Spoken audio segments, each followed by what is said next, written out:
پہلے زمانے میں لوگ حلال اور حرام اولاد میں وصیت کس طرح کرتے تھے؟ کہتے ہیں کسی جگہ پر ایک شخص رہا کرتا تھا، اس کے 3 بیٹے تھے اور اس نے اپنے تینوں بیٹوں کے نام ہجر رکھے ہوئے تھے کیونکہ وہ تینوں کے ساتھ برابر سلوک اور پیار محبت کرتا تھا۔ ایک دن اچانک وہ بہت ہی زیادہ بیمار ہو گیا، اس کو مرض الموت نے آن لیا تو اس نے اپنے تینوں بیٹوں کو بلا کر وصیت کی کہ ہجر کو وراثت ملے گی، ہجر کو وراثت نہیں ملے گی اور ہجر کو وراثت ملے گی۔ ایسا کہتے ہی اس کی روح قبض ہو گئی۔ یہ خود تو فوت ہو گیا لیکن اپنے بیٹوں کو حیرت میں ڈال گیا کہ کن 2 ہجر کو وراثت ملے گی اور وہ کون سا ایک ہجر ہے جس کو وراثت نہیں ملے گی۔ تینوں نے فیصلہ کیا کہ شہر جا کر قاضی سے ملاقات کریں اور ان سے اس مسئلے کے بارے میں کوئی حل پوچھیں۔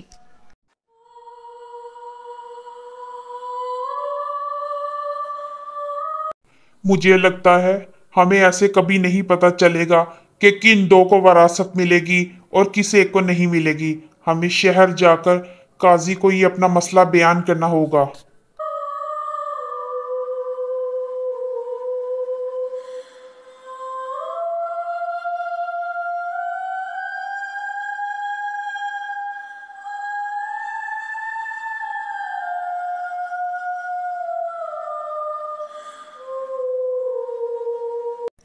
تینوں مل کر شہر کے لیے عازم سفر ہوئے۔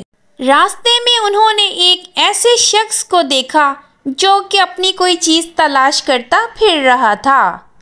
ان بھائیوں میں سے ایک نے فیصلہ کیا کہ اس سے پوچھا جائے کہ آخر یہ کیا تلاش کر رہا ہے۔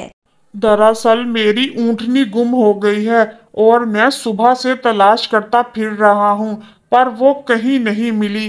کیا آپ لوگوں نے میری اونٹنی کو دیکھا ہے؟ میرا خیال ہے کہ تیری اونٹنی ایک آنکھ سے کانی تھی۔ ہاں وہ کانی تھی۔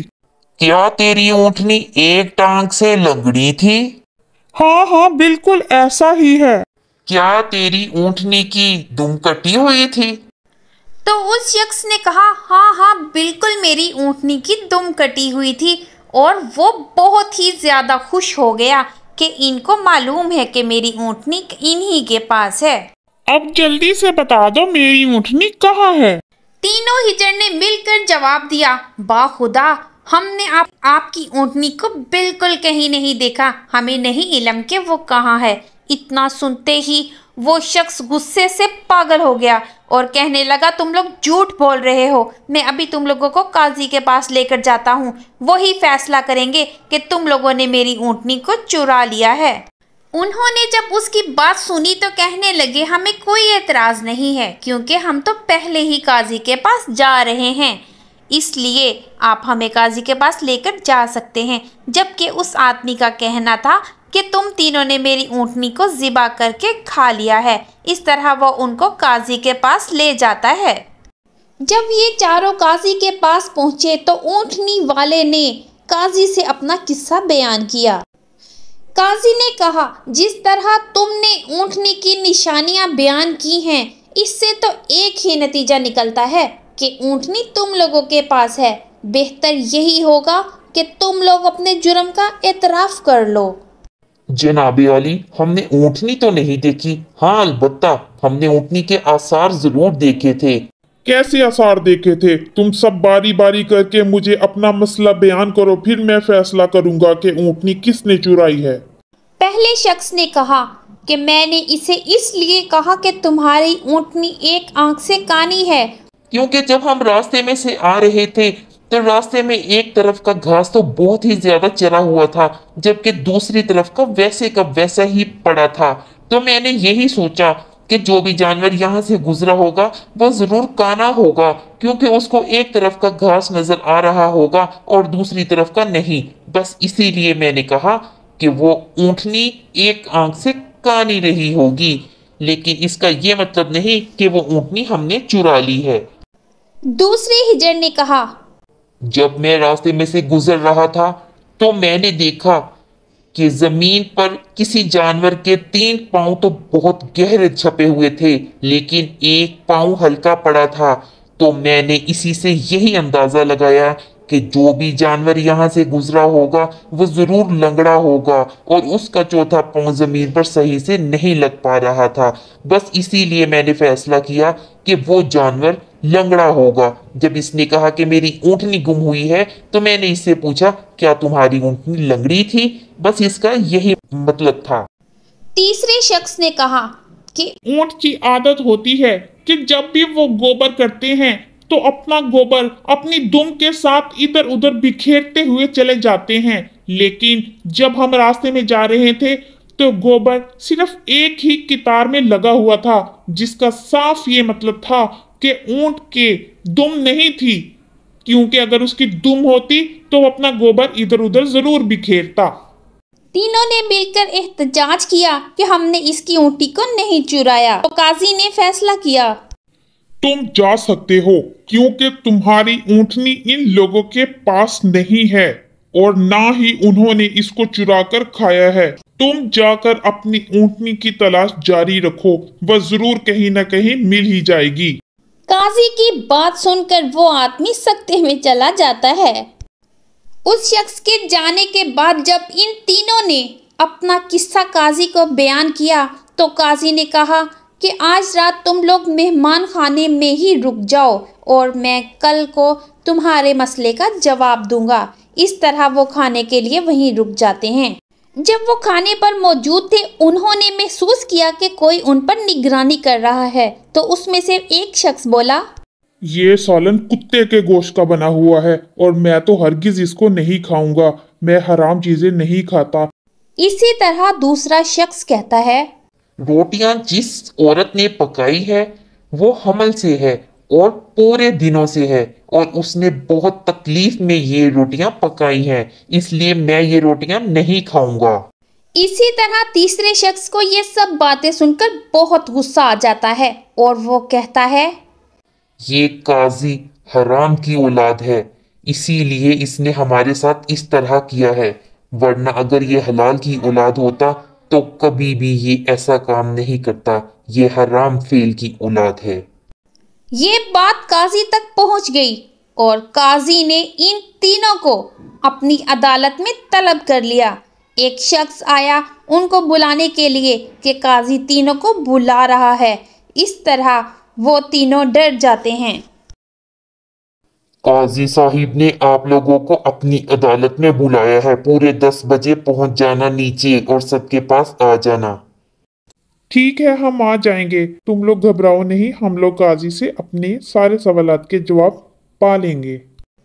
काजी ने इन तीनों से मुखातिब होते हुए कहा कि तुम में से किसने कहा था कि ये गोश्त कुत्ते का पका हुआ है? उनमें से पहला शख्स जवाब देता है, जी मैंने कहा था कि ये गोश्त कुत्ते का बना हुआ है, क्योंकि बकरे और बैल का गोश्त जो होता है उसमें कहीं कहीं पर चर्बी होती है, जबकि कुत्ते के गोश्त में जगह जगह पर चर्बी होती है और गोश्त कहीं कहीं होता है। जब मैंने सालन को देखा तो वो चर्बी से भरा हुआ था, तो मैंने उसी वक्त देखकर फैसला कर लिया कि ये गोश्त किसी हलाल जानवर का नहीं है, ये कुत्ते का गोश्त है। बस इसीलिए हमने खाना खाने से इनकार कर दिया था। काजी ने कहा कि तुम वो हिजर हो जिसको अपने बाप के माल में से वरासत मिलेगी। फिर काजी ने दोबारा मुखातिब होते हुए कहा कि तुम में से किस शख्स ने कहा था कि ये रोटियां उस औरत ने बनाई है जो 9 माह के हमल से है, यानी कि पूरे दिनों से है? तो दूसरे भाई ने जवाब दिया, मैंने कहा था जनाब, क्योंकि वो रोटियां एक तरफ से तो बहुत ज्यादा सिकी हुई थी और एक तरफ से कच्ची थी, तो मैंने सोचा कि जब औरत हमल से होती है तो वो पूरा वजन दोनों पांव पर नहीं ले सकती, तो एक पांव के वजन से वो रोटियां बना रही थी, बस इसीलिए मैंने ये सब कहा। फिर काजी ने जवाब दिया कि तुम वो वाले हिजर हो जिसको अपने बाप के तरका में से वरासत का हिस्सा मिलेगा। फिर काजी ने पूछा कि तुम में से वो कौन सा शख्स था जिसने कहा था कि मैं वल्दुल हराम हूँ? और काजी ने कहा कि तुमने क्यों कर ऐसा कहा? मैंने कहा था अगर तुम हलाली होते तो मेहमान खाने पर हम पर निगरान ना मुकर्रर करते, और ना ही हमें कुत्ते का गोश्त पकवाकर भिजवाते खाने के लिए, और ना ही किसी हामला औरत पर जुल्म कर कर उससे रोटियां पकवाते और कच्ची रोटियां हमें खाने के लिए भिजवाते।